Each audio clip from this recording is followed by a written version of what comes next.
Bonjour, bienvenue à tous dans cette nouvelle vidéo. Aujourd'hui nous allons vous faire un petit point sur la situation betteravière à ce jour. Tout d'abord, la météo en début de campagne, ensuite les rendements et les prévisions, puis pour terminer, un petit point sur les premiers résultats d'essai. Les particularités du mois de septembre et d'octobre ont été une pluviométrie au-delà des normales, plus 40 mm à 100 mm selon les zones et un ensoleillement nettement plus faible. Ces conditions climatiques ont eu deux conséquences majeures. Tout d'abord, une plus forte pression cercosporiose à l'échelle de la France, avec une grande disparité sur les parcelles touchées. Les parcelles traitées à temps en suivant les recommandations de la filière avec des variétés Cerco et Cerco Plus s'en sortent nettement mieux.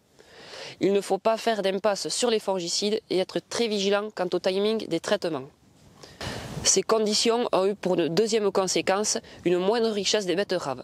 En effet, selon les usines, cette richesse se situe entre 16 et 17%, soit 0,5 à 1 point en dessous de la moyenne 5-10 ans.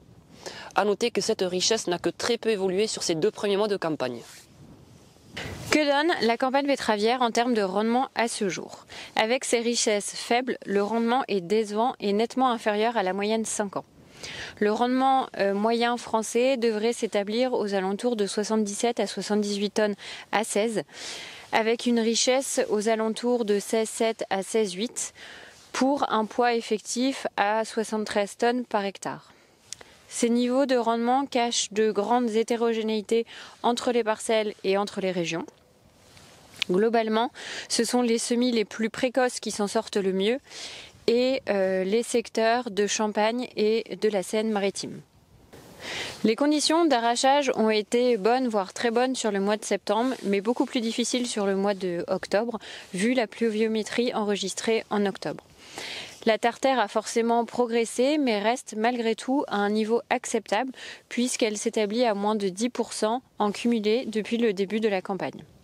La bonne nouvelle, c'est que toutes les usines ont pu être approvisionnées en betteraves malgré les pluies. À ce jour, on estime être à 50% des betteraves arrachées. Et la bonne nouvelle, c'est que le temps plus clément de ces derniers jours devrait favoriser les arrachages à venir. Au niveau des premiers échos de résultats, globalement, ils sont positifs pour l'ensemble de notre gamme, notamment vis-à-vis de la tolérance maladie, que ce soit au niveau des essais officiels comme des parcelles agriculteurs qui ont suivi les recommandations fongicides de la filière. Au niveau des rendements, on a des échos positifs également pour notre BTS 2045 et 5090 pour la gamme Rhizomanie et également pour la BTS 6975N et 4915N en nématode.